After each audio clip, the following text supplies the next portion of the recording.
जय हिंद दोस्तों। आज की इस वीडियो में हम आपको गुणनखंड ज्ञात करना सिखाएंगे। ठीक है, चाहे आप गुणनखंड करना नहीं आता है, कितना भी कमज़ोर क्यों ना हो। ठीक है, क्योंकि ये मैं गुणनखंड इसलिए सिखा रहा हूँ क्योंकि यदि आप कक्षा 6 से ऊपर जाते हैं, यानी कक्षा 7, 8, 9 या 10 में जाते हैं, तो इन गुणनखंडों की आप लोग को कई क्वेश्चन में आवश्यकता होती है। अगर ये गुणनखंड आप लोग को नहीं आएगा ना, तो कई प्रश्न में आप फंस जाएंगे, यानी अटक जाएंगे। तो ये आपको बहुत ही ज़रूरी है सीखना। ठीक है ना, तो आप लोग वीडियो को शुरू से अंत तक देखिए। मैं आपको बारीकी तरीके से समझाऊंगा। ठीक है, वो भी स्टेप बाय स्टेप सिखाऊंगा। ठीक है, तो सबसे पहले देख सकते हैं आप, मैंने 3 क्वेश्चन लिया हूँ और तीनों क्वेश्चन एक दूसरे से लगे। यहाँ पर देख सकते हैं, यहाँ पर है x² + 10x + 21, यानी यहाँ पर x² से पहले कोई संख्या नहीं है और यहाँ पर x² से पहले क्या है, 3 है, और यहाँ पर लास्ट में 21 है और यहाँ पर लास्ट में 24 है, और यहाँ पर देख सकते हैं लास्ट में सिर्फ 1 है। तो मैंने तीनों क्वेश्चन एक दूसरे से अलग अलग लिया हूँ और यहाँ पे सिर्फ चिन्ह प्लस ही प्लस रहेगा। मैं आपको हर एक टाइप का सिखा चुका हूँ और मैं और भी सिखाऊंगा आपको। ठीक है, तो गुणनखंड करने के लिए सबसे पहला काम क्या होता है वो ध्यान समझिएगा। देखिए, x² के पहली वाली संख्या और लास्ट वाली संख्या को गुना किया जाता है, ध्यान समझिएगा। तो फिर x² जो है, इसके आगे कोई संख्या नहीं है। जब किसी भी संख्या के आगे में कोई नहीं रहता है तो वहाँ पर 1 रहता है, ध्यान समझिएगा। यहाँ पर क्या है, नहीं है कुछ, तो 1 है।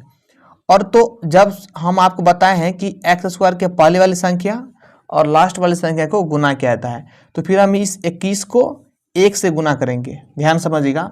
तो हम जानते हैं किसी भी संख्या को 1 से गुना करते हैं तो 1 ही होता है, तो यहाँ पर 1 ही है। तो 21 को 1 से गुना करेंगे तो यहाँ पर 21 ही आएगा। ठीक है, ठीक है, यह पहला काम हुआ। ठीक है, दूसरा काम क्या होता है कि इन्हीं 21 को आपको ऐसी 2 संख्या खोजना है जिसको गुना करें तो 21 ही आए और उन्हीं दोनों संख्या को जोड़े या फिर घटाएं तो 10 आए। तो ऐसी 2 संख्या में खोजना है। और ध्यान रखना, यहाँ पर अगर प्लस है तो आपको जोड़ने पर ये बीचला वाला संख्या 10 आना चाहिए। ठीक है, तो हम जानते हैं कि 7 और 3 को जोड़ेंगे तो ये 10 आता है, ध्यान समझिएगा। और इन्हीं 7 और 3 को गुना करेंगे तो क्या 21 आता है, बिल्कुल आ जाएगा, 7 या 21, और ये भी प्लस का ही आता है। ठीक है, तो हम क्या करेंगे, 21 की जगह पर ये दोनों संख्या को यहाँ पर बैठाएंगे। तो यहाँ पर 1 नहीं लिखना है, x का x² लिख देना है। ठीक है, प्लस है तो प्लस दीजिए।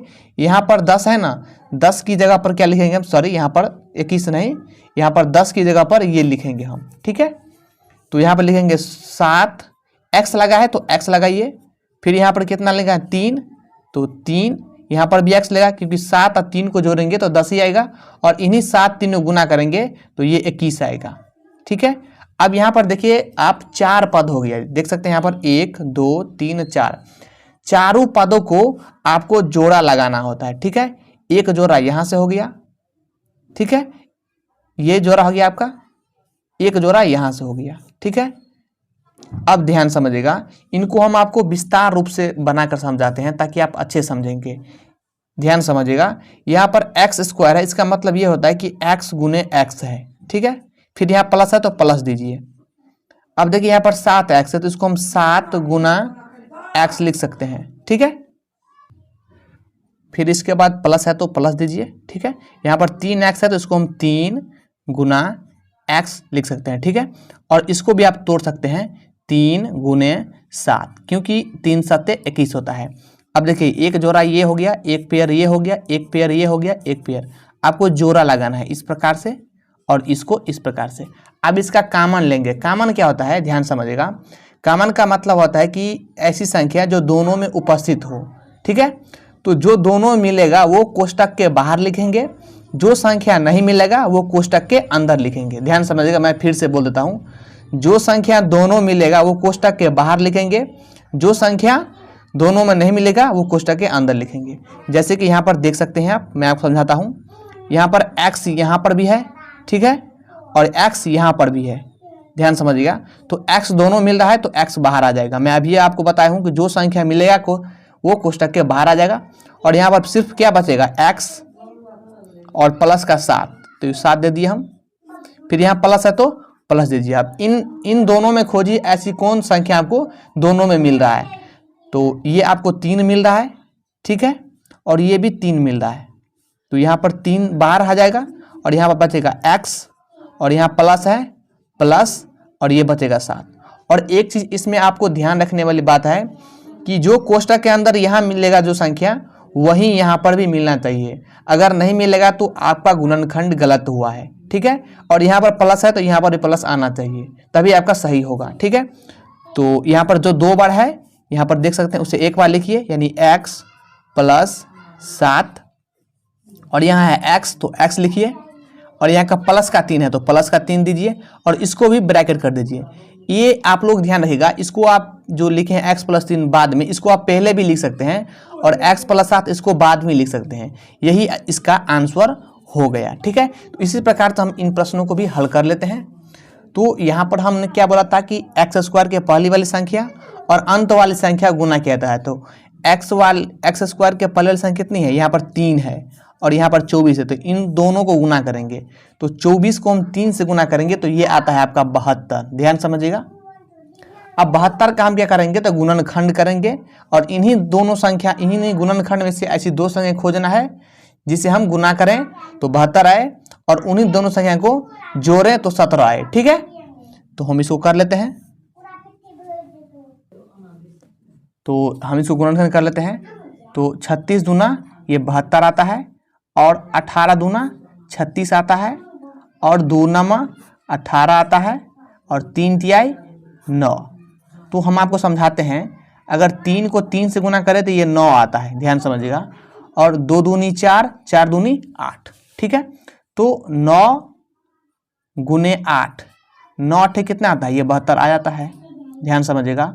और इन्हीं 9 और 8 को जोड़ें तो ये बिचला वाली संख्या आ जाएगा, यानी 9 और 8 को जोड़ेंगे तो ये 17 आ जाएगा, ठीक है। तो हम क्या करेंगे, इन 17 जगह पर इन दोनों संख्या को बैठाएंगे, ठीक है। तो 3 का 3x² देंगे, प्लस यहाँ पर 9 प्लस 8 हो जाएगा। तो 9 इसमें x लगा है, इसमें भी लगा x, प्लस यहाँ पर भी, ठीक है, और यहाँ पर भी 24 का 24 ही देंगे, ठीक है। अब हम क्या करेंगे, तो सभी का विस्तार रूप लिख लेते हैं। 3 का लिखेंगे तो कितना आएगा, 3 गुने x का पावर 2 है तो x 2 को हो जाएगा, तो x गुने x, यहाँ प्लस है तो प्लस दीजिए। 9 को भी लिख सकते हैं 3 गुने x, क्योंकि 3 तिया 9 और 9 को x से गुना करेंगे तो 9x हो जाएगा, प्लस इसको भी लिख सकते हैं 2 गुने x, और इस 24 को भी आप लिख सकते हैं 2 गुने 2 दूना 4, 4 दूना 8, आतरिक 24, ठीक है। अब हम क्या करेंगे, 4 को पद बनाते 1 2 3 1 4, ठीक है। अब हम क्या करेंगे, जोड़ा लगाएंगे। इनमें कॉमन क्या मिलेगा, हमें बाहर निकालना होता है, ठीक है। तो आप ध्यान समझिएगा, हम क्या करेंगे, यहाँ पर देखेंगे, यहाँ पर 3 मिल रहा है, यहाँ पर भी 3 मिल रहा है, ध्यान समझिएगा, और यहाँ पर भी x मिल रहा है, और यहाँ पर भी मिल रहा है x। तो हम 3x बाहर ले आएंगे, तो 3x बाहर हो जाएगा, तो क्या बचेगा, सिर्फ x बचेगा, प्लस और यहाँ पर 3 बचेगा तो हम 3 देंगे, ठीक है। अब ध्यान समझिएगा, यहाँ पर प्लस है तो प्लस दीजिए। यहाँ पर आपको कितना को 2 है, 1 2 3, यहाँ पर भी है 1 2 3, यानी 3 को 2 दोनों में है, तो 2 दूने 4, 4 दूना 8 हो जाएगा। ध्यान समझिएगा, अगर दोनों में 2 2 3 को है तो तीनों 2 को गुना करेंगे तो 2 दूना 4 दूना 8, 8 को जब x से गुना, और सॉरी यहाँ पर 8 ही होगा, 8 बाहर आ जाएगा, ठीक है। तो देख सकते हैं आप, यहाँ पर देखिए 1 2 3, 1 2 3, ठीक है। 3 3 को 2 दोनों में है, तो इसीलिए हम 8 बाहर आ गया। 8 कैसे, क्योंकि तीनों 2 को गुना करेंगे तो 8 ही आता। तो यहाँ पर क्या बचा, x, तो x लिखिए, प्लस है तो प्लस दीजिए, फिर यहाँ पर 3 है तो 3 दीजिए। देख सकते हैं आप, कोष्टक में दोनों संख्या मिल गया, तो जो 2 बार है उसको आप एक बार लिखिए, यानी x प्लस 3, और इसके बाद यहाँ पर क्या है 3x, इसको भी ब्रैकेट में 3x प्लस का 8, तो 8 देंगे। इसका भी आंसर यही हो गया, ठीक है। और मैं आपको बताता हूँ, इन क्वेश्चन को आप क्या करेंगे, हमें कमेंट बॉक्स में जवाब देंगे। क्यों देंगे, मैं आपको हिंट भी दे देता हूँ। इन 14 को आप 1 से गुना करेंगे तो 14 आएगा, ठीक है। 14 को आप लोग गुणनखंड कर लेंगे, 14 को तोड़ेंगे तो ऐसी दो संख्या को गुणनखंड कर लेंगे, जिसको गुना करेंगे 14 आएगा। तो कौन आएगा मैं बताता हूँ, 2 सत्ते 14, ठीक है। 7 दूनी 14 आ जाएगा और 2 प्लस 7 को जोड़ेंगे तो ये 9 बिचला आ जाता है। तो इनको आपको हमें कमेंट बॉक्स में आंसर बताना है, ठीक है। मैं आपको बताता हूँ कमेंट बॉक्स में, ठीक है। तो ये वीडियो आपको अच्छा लगा हो तो लाइक करना, और अभी तक सब्सक्राइब नहीं किया तो प्लीज़ सब्सक्राइब जरूर कर लें। और ये वीडियो आपके लिए कितना हेल्पफुल है हमें ज़रूर बताना। धन्यवाद।